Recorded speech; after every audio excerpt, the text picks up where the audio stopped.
Hello friends, एक बार फिर से स्वागत है आप सभी का आपके अपने चैनल पोल साइंस गुरु राकेश ठाकुर पर। फ्रेंड्स, लास्ट वीडियो में मैंने आप लोगों को फंडामेंटल राइट्स के बारे में बताया था कि फंडामेंटल राइट्स क्या होते हैं और कितने तरह के फंडामेंटल राइट्स हमारे कॉन्स्टिट्यूशन ने हमें प्रोवाइड किए हैं। मैंने इन सभी के बारे में आप लोगों को लास्ट वीडियो के अंदर बताया था।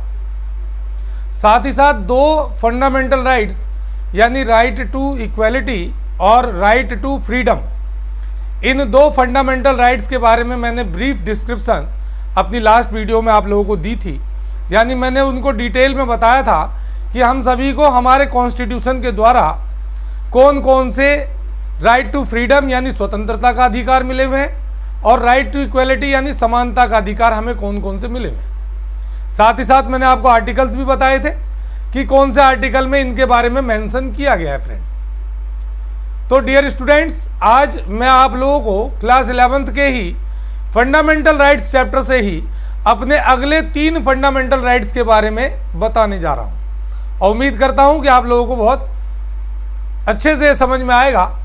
और जिन्हें समझ में ना आए, मैं बार बार कहता हूं कि आप लोग कमेंट सेक्शन में लिखें जरूर, ताकि मैं आप लोगों के उन क्वेरीज को अपनी अगली वीडियो में और अच्छे तरीके से प्रेजेंट करने की कोशिश करूं। चलिए फ्रेंड्स, इस टॉपिक को शुरू करने से पहले एक बात जरूर आप लोगों से कहना चाहूँगा कि अगर आप लोग इस वीडियो पर नए हैं, इस चैनल पर नए हैं, तो बेल आइकन को दबाकर मेरे इस चैनल को सब्सक्राइब जरूर करें, मेरे इस वीडियो को लाइक जरूर करें और ज़्यादा से ज़्यादा शेयर करें, ताकि ज़्यादा से ज़्यादा लोगों तक मेरी ये वीडियो जो है पहुँच सके और मैं आप लोगों के लिए इसी तरीके की और वीडियोज़ लाता रहूँ। फ्रेंड्स, तो चलिए आज टाइम को वेस्ट किए बगैर अपने नेक्स्ट टॉपिक की तरफ बढ़ते हैं। एक और फंडामेंटल राइट्स की तरफ बढ़ते हैं, जो कि हमारा तीसरा फंडामेंटल राइट है, और वो है friends, describe right against exploitation. ये क्वेश्चन इसी तरीके से पूछा जाता है कि राइट अगेंस्ट एक्सप्लॉयटेशन का वर्णन कीजिए, यानी शोषण के विरुद्ध अधिकार का वर्णन कीजिए। तो फ्रेंड्स, इसका डिस्क्रिप्शन जो है आर्टिकल 23 और 24 में किया गया है। हमारे कॉन्स्टिट्यूशन का आर्टिकल 23 और 24 हमें राइट अगेंस्ट एक्सप्लॉयटेशन देता है, यानी शोषण के विरुद्ध अधिकार देता है। फ्रेंड्स, अब आते हैं कि एक्सप्लॉयटेशन क्या है, किस तरीके से हो सकता है। तो मैंने आपको बताया कि जब हमारे यहाँ ब्रिटिश रूल था तो कई तरह के एक्सप्लॉयटेशन होते थे हमारे। पॉलिटिकल भी होता था, इकोनॉमिकल भी होता था, कल्चरल भी होता था, सोशल भी होता था। तो इन्हीं चीजों को खत्म करने के लिए कि इंडिपेंडेंट इंडिया के अंदर किसी भी आदमी के साथ किसी तरह का कोई एक्सप्लॉयटेशन ना हो, किसी का किसी भी आधार पर कोई शोषण ना हो, ये अधिकार जो है हमारे कॉन्स्टिट्यूशन के अंदर जोड़ा गया है। फ्रेंड्स, तो डियर स्टूडेंट्स, इसमें सबसे पहला पॉइंट कहा गया है कि human trafficking, prohibition of human trafficking. हमारे देश में कोई भी पर्सन जो है ह्यूमन ऑर्गेन की ट्रैफिकिंग नहीं कर सकता, ह्यूमंस की ट्रैफिकिंग नहीं कर सकता। दैट मीन्स कि आदमी, औरत, बच्चों को खरीदा बेचा नहीं जा सकता, चाहे बच्चे हो या मेल हो या फीमेल हो, किसी को भी स्टूडेंट्स खरीदने बेचने की आजादी नहीं है हमारे यहाँ। इसको बैन किया गया है। अगर कोई ऐसा करता हुआ पकड़ा जाता है तो उसके खिलाफ कड़ी कार्रवाई है। और ना केवल ह्यूमंस को ट्रैफिकिंग करने की रोक लगाई गई, बल्कि ह्यूमन ऑर्गेन को भी, ह्यूमन ऑर्गेन की भी ट्रैफिकिंग नहीं की जा सकती। आप लोगों ने देखा होगा कई तरह के एपिसोड, सीरियल्स आते हैं टीवी के ऊपर, जिनमें यह दिखाया जाता है कि कई डॉक्टर्स जो है ह्यूमन ऑर्गेन निकालकर बेचने का काम करते हैं। कई केसेस आए हैं टीवी के ऊपर इस तरीके के, बाद में उनका खुलासा हुआ है। यहां तक कि आपको यह भी पता होगा कि अगर हम किसी के फैमिली के अंदर किसी को किडनी की भी जरूरत है तो उसे खरीदा नहीं जा सकता। अगर खरीदा जा रहा तो इलीगल है, उसके खुद की फैमिली का मेंबर ही उसको डोनेट कर सकता है, पर्सनल ब्लड रिलेशन के अंदर जो होगा। तो ये पहला पॉइंट इसमें आर्टिकल 23A में कहा गया है कि ह्यूमन ट्रैफिकिंग को बैन किया गया है हमारे कॉन्स्टिट्यूशन के द्वारा। ह्यूमन ट्रैफिकिंग को बैन किया गया है, ह्यूमन ऑर्गेन की ट्रैफिकिंग को भी बैन किया गया है। इसके अलावा आर्टिकल 23(2) में कहा गया फोर्स लेबर को बैन किया गया है। फोर्स लेबर को बैन करने का मतलब क्या है कि पुराने टाइम में फ्रेंड्स, जब ब्रिटिश गवर्नमेंट का रूल था या उससे पहले भी चले जाएं, तो गुलामी की प्रथा बड़े लेवल पे थी हमारी कंट्री के अंदर। कई राजा तो गिफ्ट में गुलाम किया करते थे, कई राजाओं को अपने जिनसे उनकी दोस्ती हुआ करती थी तो उन्हें वो 100, 200, 500 गुलाम गिफ्ट में दे दिए। इस तरह की कुछ प्रथा रही है। और एक बार अगर किसी ने कर्जा लिया तो उसकी 7 पुश्तें जो है कर्जा भुगतती रहेंगी। बंधुआ मजदूरी जिसे कहते हैं, बंधुआ मजदूरी का मतलब ये होता था कि अगर किसी फैमिली का कोई मेंबर बंधुआ मजदूर है तो उसकी डेथ के बाद उसका बेटा, उसके बेटे के बाद उसका बेटा, ये पुश्तैनी जेनरेटिक चलता रहेगा, जो कि गलत था। ये एक इनह्यूमन बिहेवियर था एक तरीके से फ्रेंड्स, यानी अमानवीय व्यवहार, जिसे इंसानियत से परे कहा जा सकता है। यानी इस तरह का व्यवहार करने वाले इंसान तो नहीं कहे जा सकते। इसीलिए हमारे कॉन्स्टिट्यूशन ने, हमारे कॉन्स्टिट्यूशन मेकर्स ने इस बात पर स्पेशल जोर दिया फ्रेंड्स कि ना तो किसी को गुलाम बनाया जा सकता है और ना ही किसी की मर्जी के खिलाफ उससे बेगारी कराई जा सकती है। फोर्स लेबर, यानी फ्री में किसी से कोई काम नहीं कराया जा सकता उसकी मर्जी के खिलाफ। ये आर्टिकल 23(2) कहता है हमारे कॉन्स्टिट्यूशन का। उसके बाद आर्टिकल 24 में क्या है, तो बैन ऑफ चाइल्ड लेबर, यानी बाल मजदूरी पर रोक लगाई गई है। डियर स्टूडेंट्स, बाल मजदूरी का मतलब क्या है कि under the age of 14 years children can not be kept on dhabas, factories, workshop और any place which is dirty for that children और which is dangerous for the health of little children. It means any little children cannot be kept on any hotels, dhabas, workshops or any factories where he has a danger of his health. यानी 14 साल से कम as के बच्चों को किसी भी hotel में, workshop में, फैक्ट्रीज में, दुकानों पर काम पर नहीं रखा जा सकता। It is called the child labour, इसे हम बाल मजदूरी कहते हैं, क्योंकि हमने एजुकेशन की व्यवस्था की है, प्राइमरी एजुकेशन देने की बात की है। अगर हम छोटे छोटे बच्चों को काम पर लगाएंगे तो हमारे देश का क्या भविष्य होगा, कैसा भविष्य होगा जब बच्चे पढ़े लिखे नहीं होंगे। इसी चीज को ध्यान में रखते हुए हमारे कॉन्स्टिट्यूशन मेकर्स ने चाइल्ड लेबर को बैन किया है हमारे कॉन्स्टिट्यूशन के अंदर। और यह कहा है कि अगर कोई भी पर्सन 14 ईयर्स से कम एज के बच्चों को काम पर रखता हुआ पाया जाता है तो उसके खिलाफ कड़ी से कड़ी कार्रवाई होगी, जल्दी जमानत भी नहीं मिलेगी उस पर्सन को। तो ये 2 पॉइंट जो है फ्रेंड्स, आर्टिकल 23(1), आर्टिकल 23(2) और आर्टिकल 24, ये राइट अगेंस्ट एक्सप्लॉयटेशन को मेंशन करते हैं हमारे कॉन्स्टिट्यूशन के अंदर। ये हमारा तीसरा फंडामेंटल राइट है फ्रेंड्स। अब अगला फंडामेंटल राइट है फ्रेंड हमारा describe right to freedom of religion, यानी धार्मिक स्वतंत्रता का अधिकार। It is also an important right in our constitution which gives security to all the religion. यह भी एक ऐसा राइट है जो सभी धर्मों को सिक्योरिटी देता है फ्रेंड्स। सभी धर्मों को अपने अपने तौर तरीके से जीने की आजादी देता है ये राइट जो है। इसमें सबसे पहला पॉइंट जो आर्टिकल 25 में कहा गया है, सबसे पहले तो आप लोग ये ध्यान रखेंगे कि right to freedom of religion जो है आर्टिकल 25 से 28 के बीच जो है मेंशन किया गया है, जिसमें रिलीजन से रिलेटेड सारे पॉइंट्सों को कवर किया गया है। इन पॉइंटों को बताने से पहले एक छोटी सी बात मैं बताना चाहता हूं कि हमारी कंट्री के जो पहले प्राइम मिनिस्टर थे Pandit Jawaharlal Nehru, he has a view that the country has no religion.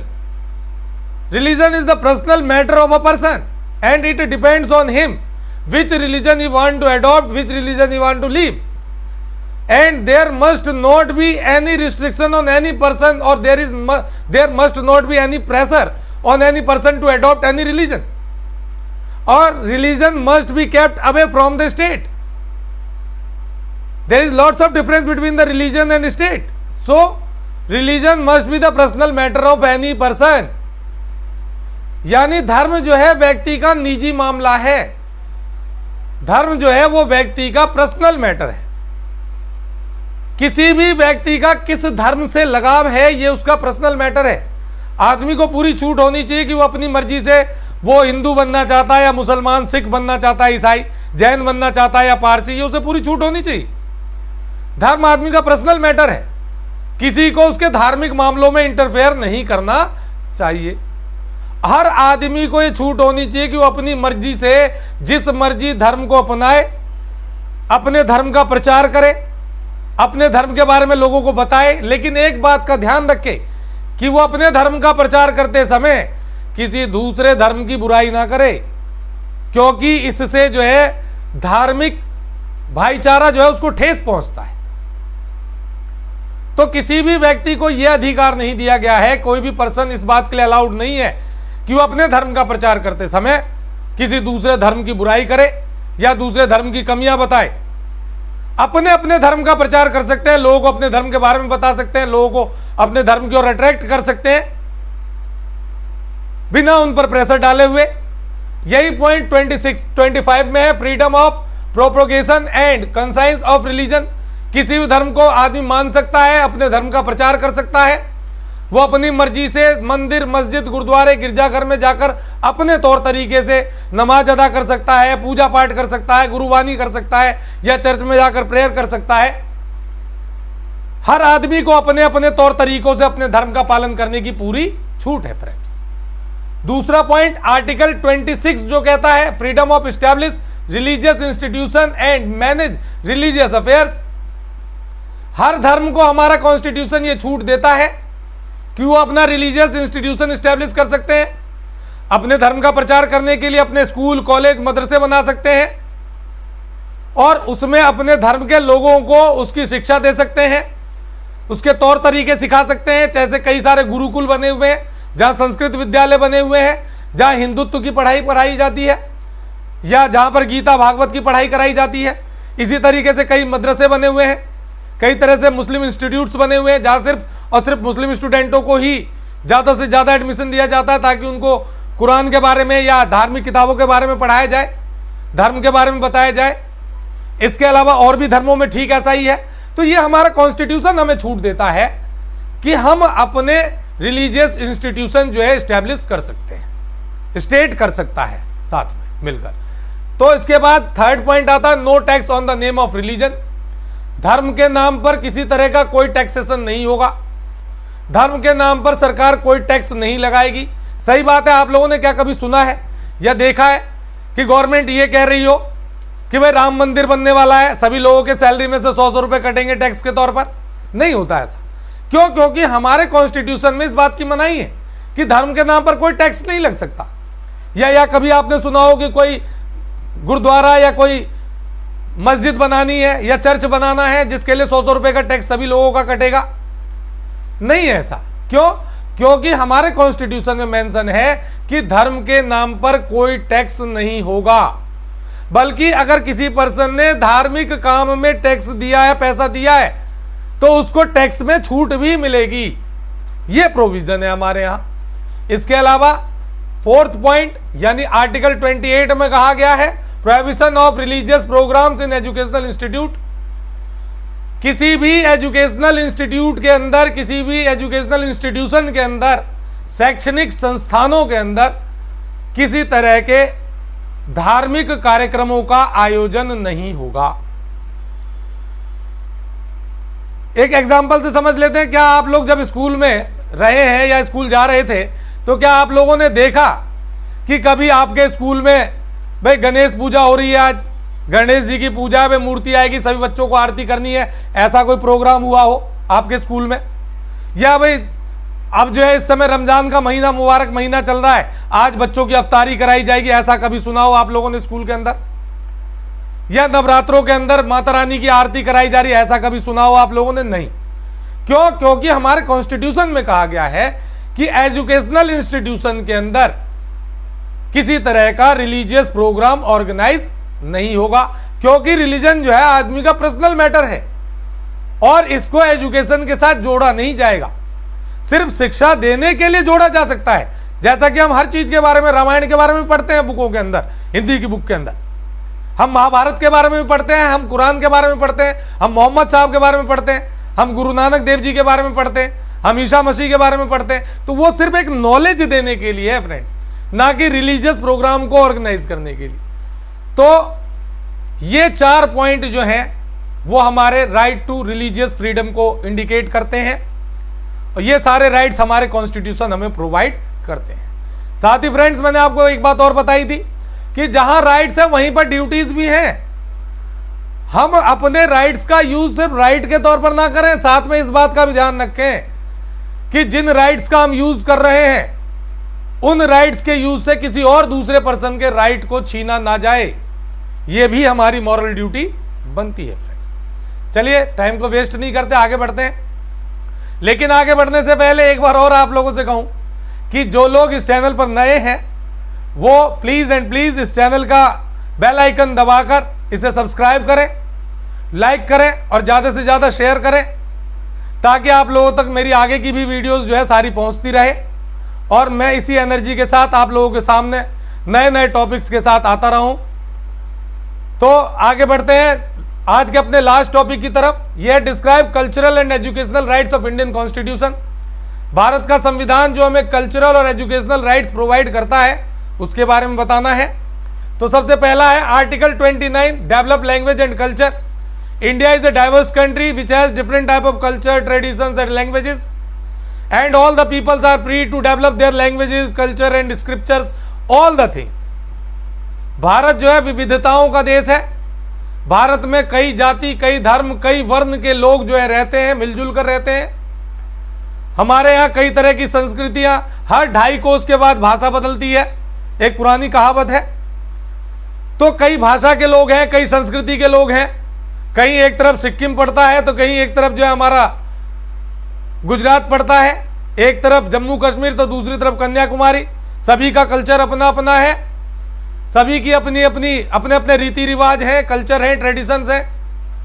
तो इसीलिए ये आर्टिकल 29 ये कहता है कि हर जाति, हर धर्म, हर वर्ग को ये छूट है कि वो अपनी भाषा, अपनी संस्कृति, अपने पहनावे का प्रचार प्रसार कर सकता है, अपनी संस्कृति को संजो कर रख सकता है, अपनी भाषा लिपि का प्रचार कर सकता है, उसमें भी जो है वो कोई भी बात रख सकता है अपनी। तो ये हर भारतीय नागरिक को जो है ये अधिकार दिया गया है कि वो अपनी संस्कृति, सभ्यता, भाषा, इन सब का प्रचार प्रसार कर सकता है, लोगों को इसके बारे में बता सकता है और उसका यूज कर सकता है खुद भी।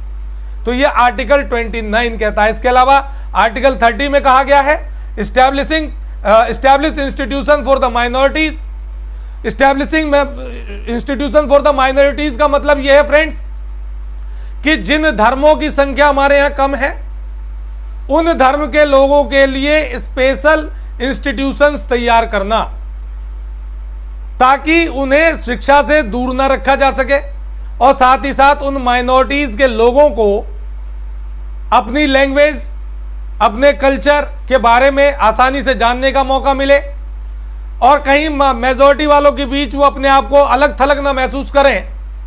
इस पर्पज से हमारा कॉन्स्टिट्यूशन माइनॉरिटीज के लिए अलग से इंस्टीट्यूशन एस्टैब्लिश करने की बात करता है, जैसे मौलाना अब्दुल कलाम आजाद यूनिवर्सिटी, जामिया हमदर्द यूनिवर्सिटी, अलीगढ़ मुस्लिम यूनिवर्सिटी या खालसा कॉलेज।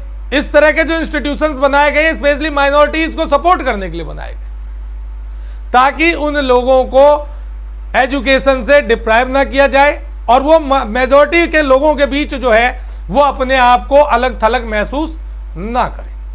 तो फ्रेंड्स, ये थे आज के हमारे 3 फंडामेंटल राइट्स। 2 फंडामेंटल राइट्स के बारे में मैं पहले आप लोगों को अपनी पिछली वीडियो में बता चुका हूं।